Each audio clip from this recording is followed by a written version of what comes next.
Assalamualaikum warahmatullahi wabarakatuh.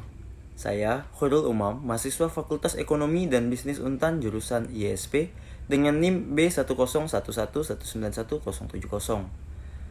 Hari ini saya akan menyampaikan ringkasan dari materi ekonomi pembangunan pada semester 4 ini, dimulai dari teori dualisme menurut J.H. Boyke.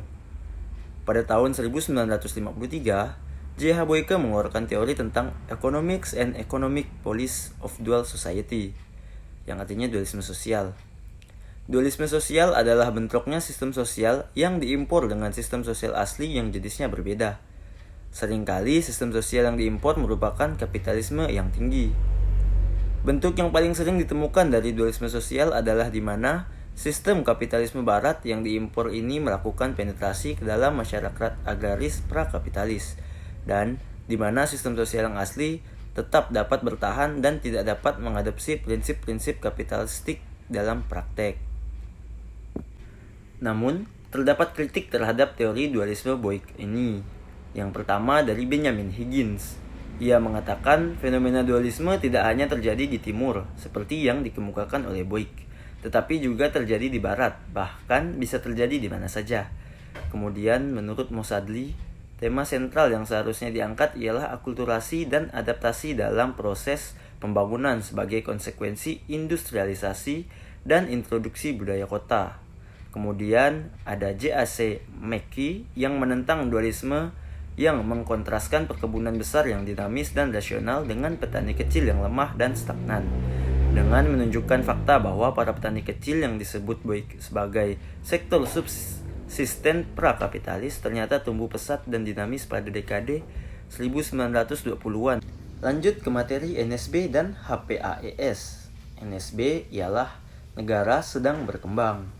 Ciri-ciri negara berkembang ini dari segi ekonomi ialah yang pertama, tingkat pendapatan per kapitanya yang rendah. Pendapatan per kapitanya di level menengah ke bawah, sehingga masyarakatnya terbilang masih belum mencapai kategori sejahtera.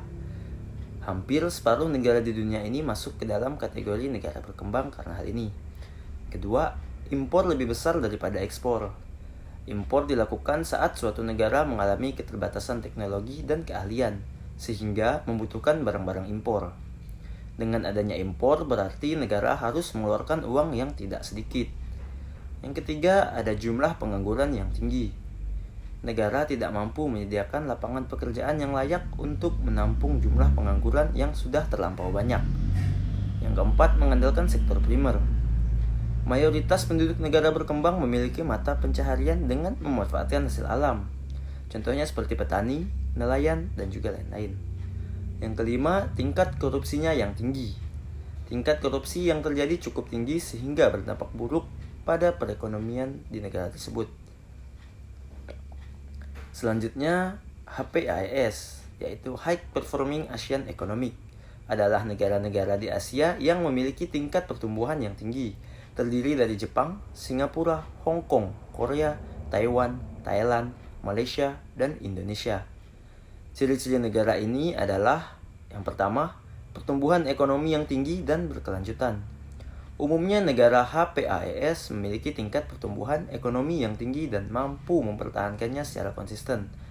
Hal ini ditandai dengan pertumbuhan pendapatan per kapita yang meningkat lebih tinggi dibandingkan negara lain. Yang kedua, turunnya tingkat ketimpangan pendapatan dan kemiskinan.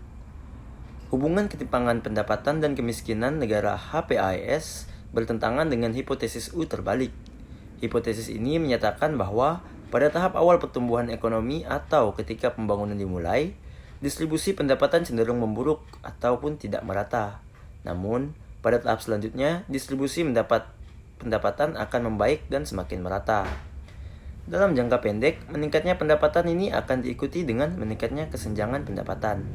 Dalam jangka panjang, peningkatan pendapatan akan diikuti dengan penurunan kesenjangan pendapatan. Mengapa demikian? Karena pada waktu proses pembangunan baru dimulai, di negara sedang berkembang, kesempatan dan peluang pembangunan yang ada tentunya dimanfaatkan oleh daerah-daerah yang kondisi pembangunannya sudah lebih baik. Sedangkan pada daerah yang masih sangat terbelakang tidak mampu melaksanakan peluang ini karena keterbatasan sarana dan prasarana serta rendahnya kualitas sumber daya manusia. Hambatan ini tidak saja disebabkan oleh faktor ekonomi, tetapi juga faktor sosial dan budaya. Ketimpangan pembangunan antar wilayah cenderung meningkat karena pertumbuhan ekonomi cenderung lebih cepat di daerah yang kondisinya lebih baik. Sedangkan pada daerah yang terbelakang tidak banyak mengalami kemajuan. Pada akhir proses pembangunan, ketimpangan menurun, yakni pada saat sektor industri di daerah perkotaan sudah dapat menyerap sebagian besar dari tenaga kerja yang datang dari pedesaan, khususnya sektor pertanian, atau pada saat pangsa pertanian lebih kecil di dalam produksi dan penciptaan pendapatan. Yang ketiga, sektor pertaniannya yang dinamis.